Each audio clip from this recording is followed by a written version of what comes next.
কুণাল ঘোষ, যার মুখে কেষ্ট কথা শোনা গেল বীরভূমে, যেখানে তিনি বলছেন বীরভূমে আবার নকুলদানা হবে, চড়াম চড়াম হবে, এবং যদি অনুমতি পান তাহলে রেজাল্টের দিন রবীন্দ্রসঙ্গীত নয়, ডিজে বাজাবেন, ডিজে বাজানোর বার্তা।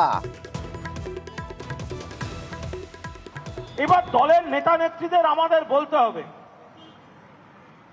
একবার একটা দিন একটা অনুমতি দিন মমতা ব্যানার্জি, অভিষেক ব্যানার্জি।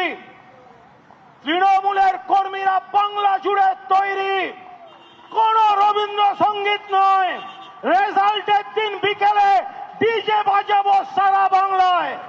যদি বীরভূমে ওই আবার নকুলদানা দিয়ে যদি জল না দেওয়া হয়, যদি আবার চরম চরম ঢাকের বাদ্যি না শোনানো হয়, এদের শুনতে হবে, কারণ এরা গণতন্ত্রে লড়ছে না।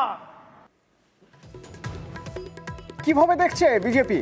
শ্রমিক ভট্টাচার্য বলছেন বিরোধী শূন্য করার রাজনীতি তৃণমূলের, বলছেন অনুব্রতর পথেই চলবে তৃণমূল।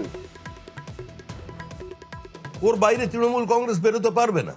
তৃণমূলের রাজনীতি রক্তাক্ত করে দেওয়ার রাজনীতি, বিরোধী শূন্য করার রাজনীতি, বিরোধীদের খুন করার রাজনীতি, পুলিশকে দিয়ে মিথ্যা মামলায় জেলে ঢুকিয়ে রাখার রাজনীতি, মানুষকে জীবন্ত পিটিয়ে মেরে ফেলার রাজনীতি, পুলিশের ওপরে বোম মারার হুমকির রাজনীতি। যে পথ অত্যন্ত দৃঢ়তার সঙ্গে অনুব্রত মণ্ডল চালিয়ে যাচ্ছিল, সেটাই তো পথ। সেই পথের কথাই তো উনি বলেছেন, এগুলোই হবে।